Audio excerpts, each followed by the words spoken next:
Hello बेटा, good morning. Bhupendra commerce classes में आपका स्वागत है। बेटा, आज हम आपके सामने लागत लेखांकन की एक विधि है, यूनिट कास्टिंग, इकाई लागत विधि। उस इकाई लागत विधि के बारे में चल रहे हैं बताने। जो लोग बीकॉम कर रहे हैं उनके सिलेबस में कास्ट अकाउंटिंग की एक बुक है, उसमें न्यूमेरिकल का पहला चैप्टर है। समझ लीजिए, ये स्टार्टिंग यहीं से होती है।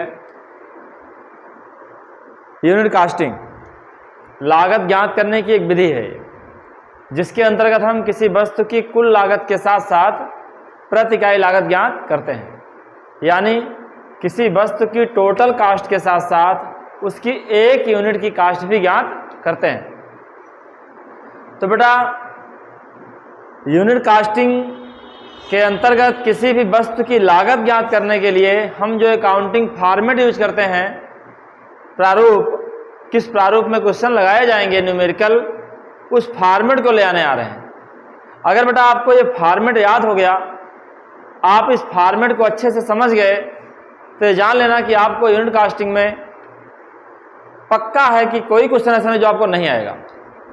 तो आप मेरा वीडियो पूरा अच्छे से देखिए, लास्ट तक आपको ये फॉर्मेट समझ में आ जाएगा। यही नहीं, कितनी बार तो केवल फॉर्मेट को ही एग्जाम में पूछ लिया गया है, और फॉर्मेट को ही पूछने के बाद कम से कम 10 नंबर या 15 नंबर का क्वेश्चन आता है ये कि फॉर्मेट दीजिए, काल्पनिक मदों की सहायता से अपने आप से अमाउंट डाल दीजिए।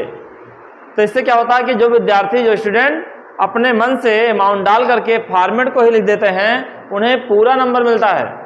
और ऐसा कई बार आया है। आपको बिलीव नहीं है तो आप आंसर उठाइएगा, उसको देखिएगा, पिछले कितने सालों में ऐसे क्वेश्चंस आए हैं। फिर भी जो टॉपिक आपके सामने लाए हैं जरा उसको बताते हैं। लागत पत्र को इंग्लिश में कहते हैं कास्ट शीट। लागत विवरण पत्र को बोलते हैं स्टेटमेंट ऑफ कास्ट। इसका फॉर्मेट है जो पार्टिकुलर्स, विवरण, टोटल कास्ट यानी कुल लागत, कास्ट पर यूनिट यानी एक इकाई की लागत, ऊपर दिया रहेगा आउटपुट उत्पादन। जैसे 1000 यूनिट है, मतलब अगर आप मान लीजिए 1000 पेन बनाए हैं तो 1000 पेन की कुल लागत इसमें दिखाएंगे। जैसे मान लीजिए लागत आपकी 5000 आई तो 5000 को किससे भाग देंगे? 1000 से भाग देने के बाद जो आएगा 5 रुपया, यहां दिखा दिया जाएगा। अर्थात एक कास्ट को यूनिट से जब डिवाइड करेंगे तो पर यूनिट में दिखा दिया जाएगा। अब चलो बेटा, मेरा मतलब कहने का यह था कि आपके सामने दो चीजें हैं, एक कास्ट शीट है, एक स्टेटमेंट ऑफ कास्ट है। तो दोनों नाम अलग अलग हैं और प्रश्न में दोनों के लिए अलग अलग क्वेश्चन भी आता है कि कास्ट शीट बनाइए कि स्टेटमेंट ऑफ कास्ट। लेकिन फॉर्मेट जो पार्टिकुलर में लिखा जाएगा ना, वो दोनों के लिए सेम है। तो दोनों में अंतर क्या है? दोनों में अंतर यह है, अगर आपके प्रश्न में पूछे हों कि आप कास्ट शीट बनाइए, तो कास्ट शीट बनाते समय आपको कुल लागत के साथ साथ यानी टोटल कास्ट के साथ साथ कास्ट पर यूनिट भी निकालना पड़ता है। लेकिन अगर आपके प्रश्न में क्या पूछे हों, स्टेटमेंट ऑफ कास्ट पूछे हों, तो आपको केवल टोटल कास्ट निकालना है, इसको निकालने की जरूरत नहीं है। तो ये समझ लीजिए कि ये फॉर्मेट जो है वो कास्ट शीट का है, स्टेटमेंट ऑफ कास्ट का नहीं है। क्योंकि स्टेटमेंट ऑफ कास्ट में केवल कुल लागत निकाली जाएगी और कास्ट शीट में दोनों निकाला जाएगा। अब सवाल यह है कि पार्टिकुलर में, तो पार्टिकुलर में दोनों के लिए सेम लिखा जाएगा, बस अंतर क्या है, केवल यही हटा दिया जाएगा बस स्टेटमेंट ऑफ कास्ट में। तो आइए बेटा शुरू करते हैं। मान लीजिए कि एग्जाम्पल शुरू करेंगे तो आपको जल्दी समझ में आएगा। मान लीजिए आपके पास लकड़ी की कोई फर्नीचर की दुकान है। तो फर्नीचर की दुकान है तो बेटा उसमें ध्यान देना कि आपके पास 3 प्रकार के ओपनिंग स्टॉक होते हैं और 3 प्रकार के क्लोजिंग स्टॉक होते हैं। ओपनिंग स्टॉक भी 3 प्रकार के होते हैं किसी बिजनेस में, मैन्युफैक्चरिंग बिजनेस में, और क्लोजिंग स्टॉक भी 3 प्रकार के होते हैं।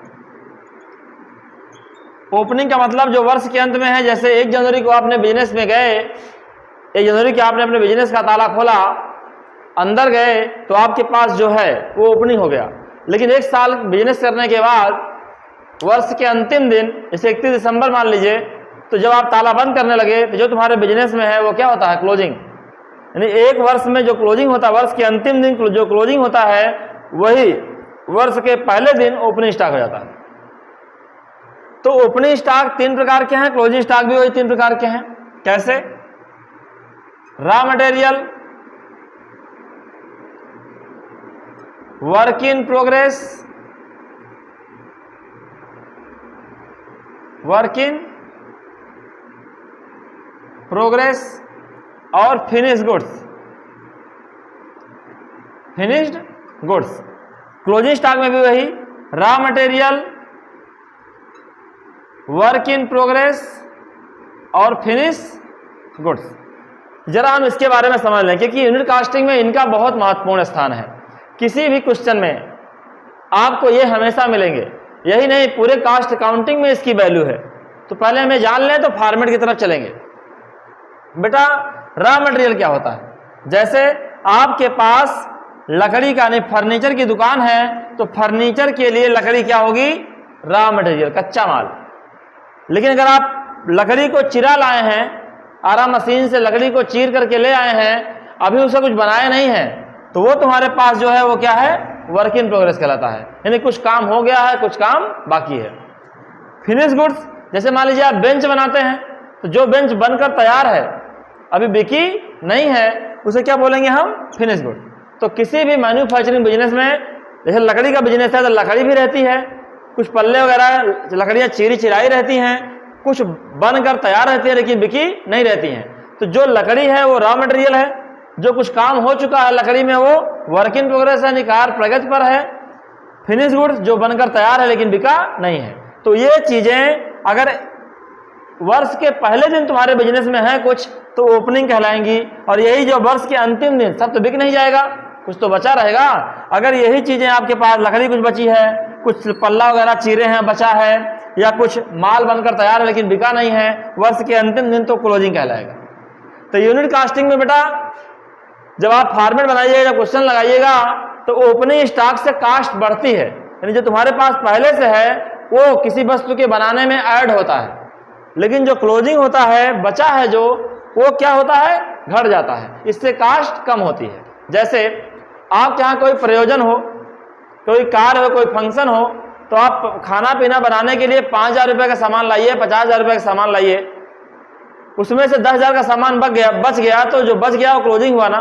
तो आपसे कोई पूछेगा कि कितना लगा, तो आप क्या बताएंगे, 50,000? नहीं, आप बताएंगे 50 का लाए थे लेकिन 10 का बचा है, 50 में से 10 घटा देंगे, यानी क्लोजिंग जो है वो घटा देंगे, तब जो आया वही आपकी कास्ट मानी जाती है, कितना रुपया लगा।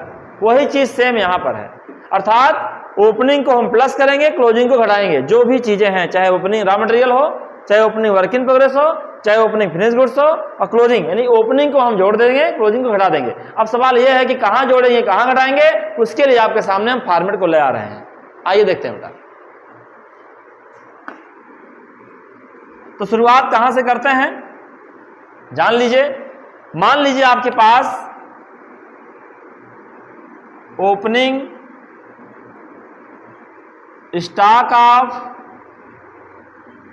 रॉ मटेरियल, आपके पास पहले से लकड़ी था ओपनिंग स्टॉक का 1 लाख का, मान लीजिए 1 लाख की लकड़ी पहले से थी। तो आप मुझे बताइए कि क्या 1 लाख में आपका पूरा साल बीत जाएगा? बिल्कुल नहीं बीतेगा, आपको और खरीद के लाना पड़ेगा। जब और खरीद के लाएंगे तो कास्ट तो बढ़ेगी ना, तो जिस चीज से कास्ट बढ़ेगी उसको आप ऐड कर लीजिए, और जिस चीज से कास्ट घटेगी उसको आप लेस कर दीजिए, यही करना है। आइए, तो परचेज करेंगे तो क्या होगा, ऐड हो जाएगा, परचेज ऑफ रॉ मटेरियल, कच्चा माल, यानी कुछ लकड़ी आप और खरीद के लाए। मान लेते हैं 2 लाख रुपए की लकड़ी खरीद के और लाए, ठीक। अब आप मुझे बताइए, जब लकड़ी खरीद कर लाएंगे तो क्या आप सरपेट होकर लाएंगे? नहीं, आप भाड़ा देंगे, मैजिक करेंगे, ट्रक करेंगे, ट्रैक्टर करेंगे, कुछ तो करेंगे, किसी पे लाद के लाएंगे ना, उसको भाड़ा देंगे। तो भाड़ा देंगे तो वो भी तो खर्चा उसी में हो रहा है, तो क्या करेंगे आप, वो भी उसी में ऐड कर देंगे, ऐड कर दिया जाएगा। कैरियर्स इनवार्ड या carriers on purchase, on purchase, माल लेते हैं 20,000 रुपया। अब हम जोड़ लिए, कुल कितना आया? 3,20,000 रुपया कुल आया। लेकिन ये चीजें आपने लाया, क्या आपको पता है कि जितना लाए हो, इतनी लकड़ी पहले थी, इतना खरीद के लाए, इतना आपने भाड़ा दिया, 3,20,000 की लकड़ी हुई, क्या पूरा माल बन जाएगा, बिक जाएगा? नहीं बिकेगा, कुछ लकड़ी भी बची रहेगी, उसे क्लोजिंग कहते हैं। तो यहीं पर इतना करने के बाद अगर ओपनिंग रॉ मटेरियल आपने जोड़ा है तो क्लोजिंग लेस कर दीजिएगा, less closing stock of raw material. जो closing stock of raw material है वो यहीं पे घट जाएगा। हम मान लेते हैं 50,000 की लकड़ी आपकी बच गई, अभी कितना बचा? 2,70,000। ये जो 2,70,000 आया, ये क्या आया? ये आपका आया raw material consume. Raw material consumed, इसकी हिंदी में कहते हैं प्रयुक्त सामग्री की लागत। यानी कुल इतने की सामग्री लगी, इतना पहले से था, इतना खरीद के लाए, इतना भाड़ा दिए, कुल इतना हुआ, इतना तुम्हारा बच गई, तो कितना लगाए आप? 2,70,000 की लगी लकड़ी लगी। ठीक, अब बताइए क्या इतने से ही काम चल जाएगा? नहीं, अब आप लेबर लगाएंगे, वर्कर करेंगे, वो लोग काम करेंगे, उनको भाड़ा, उनको वेतन देंगे, सैलरी देंगे, मजदूरी देंगे, वो भी तो खर्चा ही आएगा। कि अपने आप बन जाएगा सामान? बेंच अपने आप तो बन नहीं जाएगी, लेबर तो देना ही पड़ेगा आपको। लेबर रखोगे, वो काम करेंगे, उनको आप वेतन, सैलरी या मजदूरी दोगे। समझे ना मेरी बात? आइए, तो अगर लेबर दोगे तो वो भी ऐड हो जाएगा, अगर आपके प्रश्न में है तो। इसके बाद क्या ऐड करना? डायरेक्ट लेबर, डायरेक्ट लेबर या वेजेस। मान लीजिए 40,000 रुपया आपकी मजदूरी लगी, इसमें से एक चीज घट जाता है अगर प्रश्न में दिया रहेगा तो, एब नॉर्मल आइडियल टाइम, व्यर्थ समय। मान लीजिए 10,000 बता रहे हैं क्या होता है ये। जैसे बेटा लाइट चली गई, या माल खत्म हो गया, या मशीनरी खराब हो गई, किसी कारण से कुछ पल के लिए काम बंद हो जाते हैं कारखाने में, उस समय काम नहीं होता, तो ऐसे समय की मजदूरी को हम लागत में शामिल नहीं करते हैं। अर्थात ऐसे समय की मजदूरी को हम क्या करते हैं? ऐसे समय की मजदूरी को हम सीधे वेजेस से घटा देते हैं। कितना बचा? 30,000। अब हमने इसके बाद क्या मुझे ऐड करना है? इसके बाद हम ऐड करेंगे डायरेक्ट एक्सपेंसेस।